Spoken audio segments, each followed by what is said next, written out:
Mapagpalang umaga mga kaibigan. Nandito tayo sa small garden natin. Nagtanim ako ng talong at saka sili. Kaya ngayon pinapatubigan ko siya. Yan siya, oh. Yan. Tubig na siya dyan. Doon. Tapos na yan dyan. Yan, ano pa, isang linggo pa lang ito na itinanim ko. Yan. May mga kuwan din akong tanim dyan. Luya, sili, papaya. Yung dati na ito. Na ano na yung iba, kaya pinalitan ko na ng talong. Yan.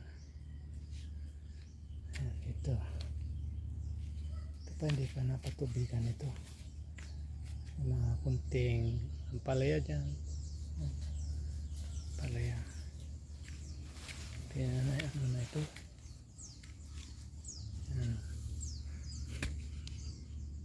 May bunga na siya, oh. May bunga na siya ampalaya, oh.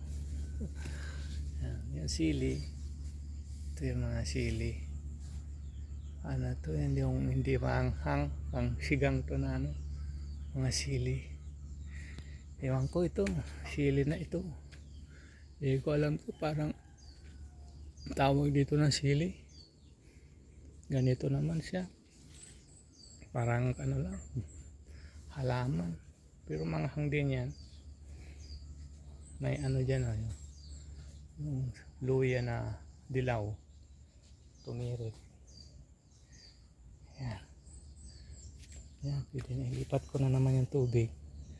Ganyan lang ginagawa ko yan pag pinatubigan ko siya. Lipat-lipat lang yung hose. Yan.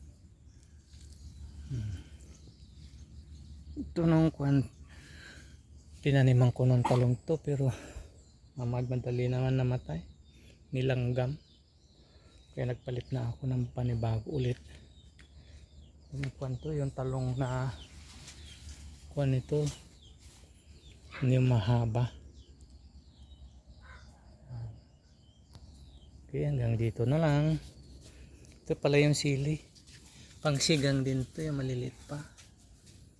Ayan. May mga kuwan dito, 7 piraso ng sili. Yung talong, marami yung talong. Puro talong na ito dito. Talong yan, oh. Ayan. Hanggang sa lumaki ito, titignan natin, bibidyo natin para malalaman paglaki nila. Ayan, hanggang dyan lang muli. Hanggang sa susunod. Bye bye. Thank you and God bless.